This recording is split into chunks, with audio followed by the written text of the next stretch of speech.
happy Christmas. Happy Christmas to you too. I don't really know where to start with this, but let's just talk about the political situation. I want to just start with Keir Starmer, if I may. Keir Starmer is more unpopular after 5 months in Downing Street than any other Prime Minister since the late 1970s.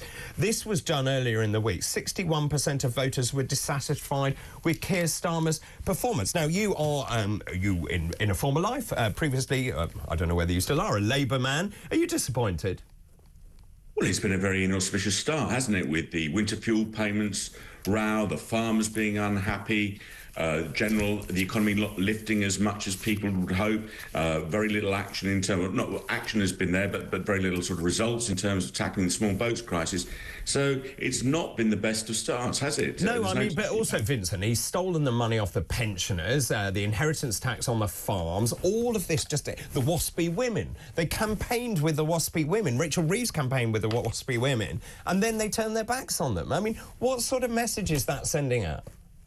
It's difficult. The WASPy women you rightly highlight over pensions was a very difficult area because many Labour MPs were photographed supporting them. Although I think Keir Starmer never quite actually came out and said he would find the money for them. But that's been lost in all of this. And yes, you're right. It's been a terrible, terrible start. And Labour can hope that after Christmas things can only get better. It's very difficult time. One thing I would say on the poll, though, is do you know that he's literally the most unpopular Prime Minister, as you've highlighted, in the last 40 years. And, of course, who was the last Prime Minister that was this unpopular? And that was Margaret Thatcher. Yeah. Turned out too badly for her. Well, that's true, but the difference is that Margaret Thatcher had a vision for this country. Keir Starmer does not have a vision.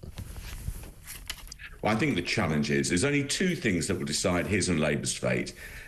Can Labour turn the economy around, looking very hard at the moment, and can they solve what seems a huge problem by most people with migration, both illegal and legal migration? And there's a long way till the next election, looking like 2029, and Labour's not very good at changing leaders in the same way the Conservatives and other parties are if they're not doing well. I think the party will make a decision in 2028, look at where they are 12 months out from the election. If things aren't looking good, I think they may change the leader then, like all sensible political parties would do. I don't get any huge sense that will happen now. But you look at you're in a position now where potentially Labour and the Conservatives and Reform are all polling in about the mid-20s. Very different from when Labour were before the election, when they were polling about 40%. Very true indeed. I also find it odd, and I don't know what your thoughts are. Keir Starmer says, and this again was earlier in the week, he has no regrets about the decisions he's made in the past 6 months. I mentioned winter fuel. I mentioned the farmers, the inheritance tax there. You've also got the VAT on private schools halfway through the year, which I think is pretty abhorrent. And then, of course, inflation, because Rachel Reeves has spent all this cash. Inflation has gone up to 2.6%, which is going to hit people in the pocket because of their mortgages. Why wouldn't you regret some of that? Well, I think in politics you just can't say that, can you? You can't say, I got it wrong. I got it wrong. Why it's not? Not a phrase you hear very often. But hang on a minute. Wouldn't that be refreshing if a politician said, look, on reflection, I got this wrong, I'm going to change it? Absolutely, and I just don't think you're going to hear it because that ends up in everybody else's election leaflets saying, why vote for this person? He's already admitted he got it wrong. It's a very difficult challenge. It's been a terrible start for all the reasons you rightly outline. And I just think that Labour is such a low position in many ways. They will be hoping things can only get better. And the key thing is that old song title. Well, I was going to say, yes, Tony Blair, that was quite good for Tony Blair, wasn't it? Yes, the thing that will have to change is the economy. There's a few signs. There was a little crumb of comfort at Rachel Reeves last week where the borrowing came in lower than expected. I mean, because there's more in tax receipts. People quickly got rid of their assets because they were worried about a raid on capital gains tax. So if the economy starts to lift next year, let's see what winter sales are like. People going out and consuming and buying a lot of Christmas presents. Who knows? But without the economy lifting and without some change on immigration, I think Labour will be in real trouble next year. You mentioned a glimmer of hope there. Yes, people are disposing of assets because they're so worried the government's going to come after them. As I said, inflation has gone up. Rachel Reeves borrowing all this money as well. We're in a period of stagflation. That is what people are worried about. When a new government comes in, you need to inspire optimism and confidence, and the markets need to be behind you. That is not where they are. No, it's a huge challenge, but without sounding a bit like Rachel Reeves, where's the money? I mean, the problem that the government's got is the much fabled black hole. But Vincent, they've got the money to pay the union paymasters when they want that money. Well, yes, there was a very much criticised payment to the train drivers to get the train strikes over, which seems to have worked. Some people criticise the amount of money that's gone to teachers and other public sector workers. Labour felt it had to do that. Let's see what they do next. There's some hard choices coming out. There's going to be huge pressure from the incoming President Trump to raise our defence spending. Where's that money going to come from? More money for Ukraine, more money for all of these areas. The trouble is with the balance sheet at the moment, you highlight Wes Streeting's determination to improve the GP system, a lot of money needed there, is we can all see a lot on the spend side. We know a lot of tax came in, but it's hugely difficult. I don't see how any other political party, Reform included, can do things very different from where they are now. So the end of the day. The thing I would throw back at you is that the Labour Party seems to have one lever, and that is to throw money at a problem, and that just makes an expensive problem. What you need, and I'm using this word advisedly, is you need to reform it. When you spend money on train drivers or on any of these public servants, you have to ask for changes in productivity or working practices, and that is where I think the government goes wrong time and time again. I think that's a very valid criticism on the train drivers, is it wasn't linked to reform in that case. They wanted the strikes over. Let's see where we go on the NHS. This government is pinning a lot of its hopes to the advance of AI, whether that's in medicine. I mean, if you look at trains and transport, I mean, in an ideal world, they would see trains being driven by AI. You would have driverless trains, potentially driverless buses. These are all things being tried. And as you know very well in the medical area, if you can get AI improvements there and you can join up those antiquated systems of how people's medical records are kept, there are potentially massive savings, but we're a long way off that. Yeah, I mean, but also that's not going to go down well with the union paymasters, is it, if you've got an AI train?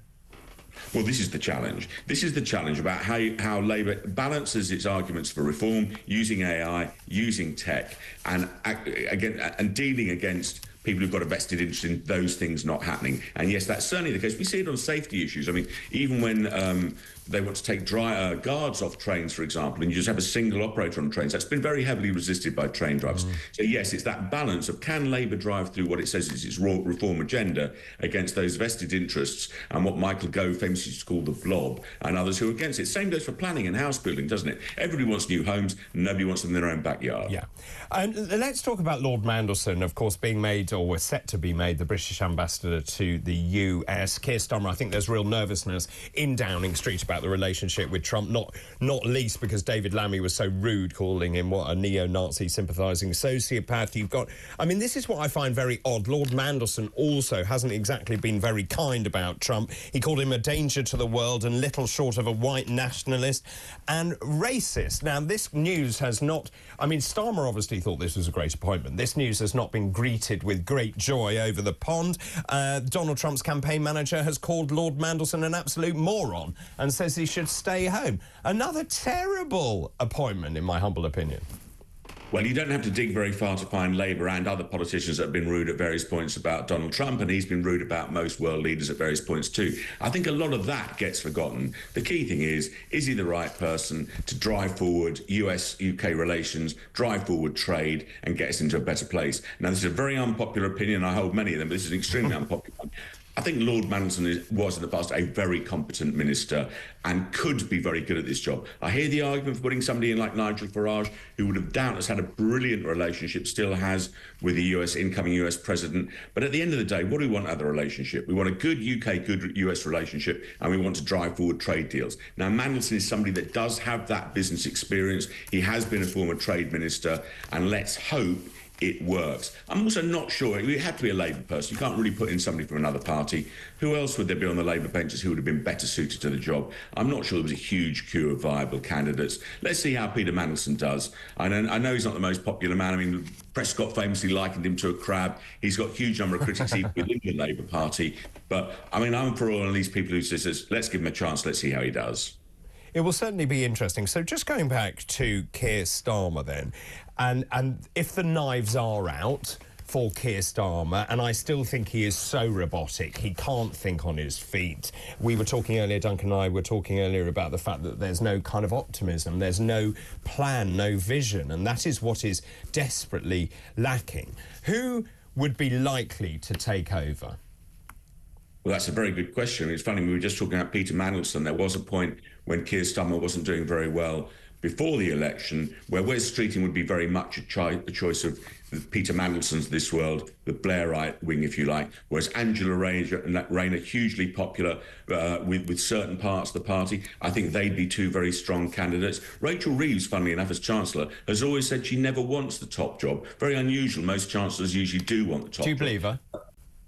Yeah, I think I probably do. She's always said that, and she's stuck to that. And I think that she thinks her skill set is better suited to being in charge of the money. I think, but certainly Angela Rayner would have a go. I think you would certainly see a run from Wes Streeting if that happened. And I think there would be a caucus on the left who would want somebody who was sort of, if you like, even more left-wing than Angela Rayner, if you like, the sort of small Corbynite rump that's still in the party, but very active in the community and out in the wider country. So they might want to have another go with somebody like Rebecca Long-Bailey or a champion of the left. Interesting. Really good to talk to you, Vincent. That's Vincent Moss. Vincent, have a very happy Christmas.